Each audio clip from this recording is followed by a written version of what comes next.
train guy. Not in Florida right now. I'm in Roanoke, Virginia. On my way to Cass Parade, the Parade of Steam at Cass, and saw this was sort of on the way, and decided it would make sense to make a stop. Because I knew that the 611 was here, and I've always sort of known about this museum and the really, really cool rail collection they have on site. Not only it's really cool rail museum, it's also the transportation museum for the state of Virginia, which is really neat, even though it has a very, very heavy focus on rail, you know, with the 1218 behind me and stuff. It's a very cool locomotive. And to add to all of that, NS's main line is directly to the right of this museum. So I've been watching freight trains roll by and filming them. So enjoy this, whatever comes of this video. I'm not sure yet. I'll have to see what happens after I edit it together. But it'll be something.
Of course, this locomotive needs no introduction on my channel.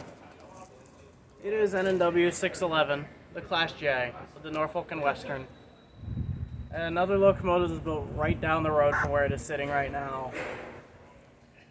This locomotive pulled fast passenger trains for about a decade and then was retired. Became a shop boiler in at one of the locomotive shops on the N&W. And was restored about the time N&W and Southern merged and was part of the steam program. It's been my excuse to go to Pennsylvania twice now, and my excuse to come out here today, because why wouldn't I want to go take a look at this beautiful streamlined locomotive again? It's really cool, isn't it? Maybe you should see the full thing.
beautifully restored mail car. This is really cool because I've seen them before.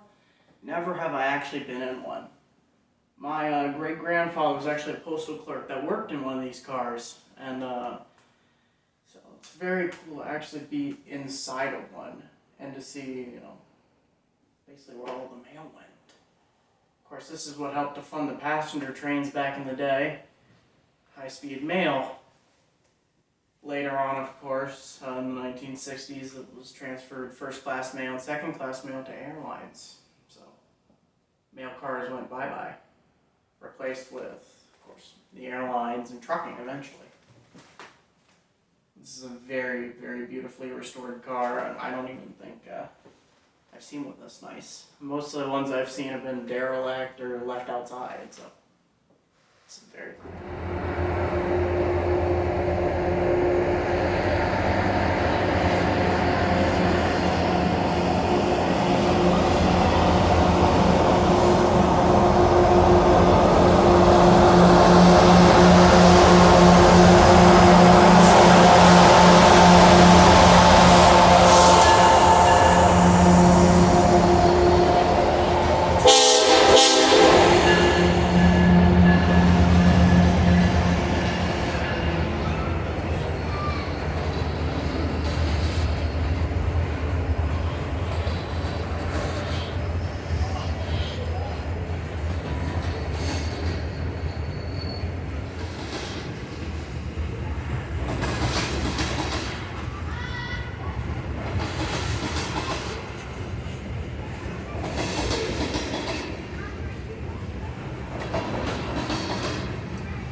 Even though I am here for the trains, this is extremely, extremely, extremely cool. They have this garage in here with neon signs and vintage vehicles.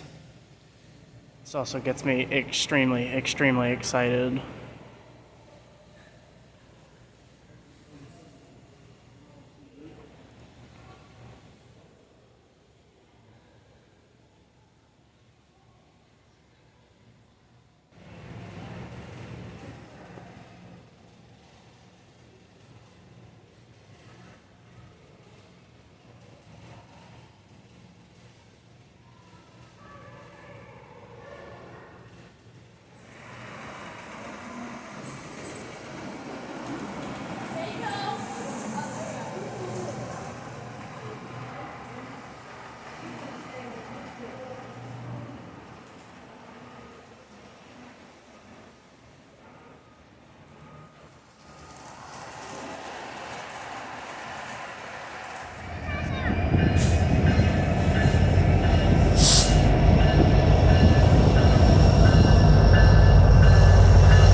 even though this really wasn't the end destination for me, it's still really cool to stop here, even just for a couple hours, just to take a look at the equipment. A good amount of which you can actually go inside. They have a theater car behind the camera you can't even see.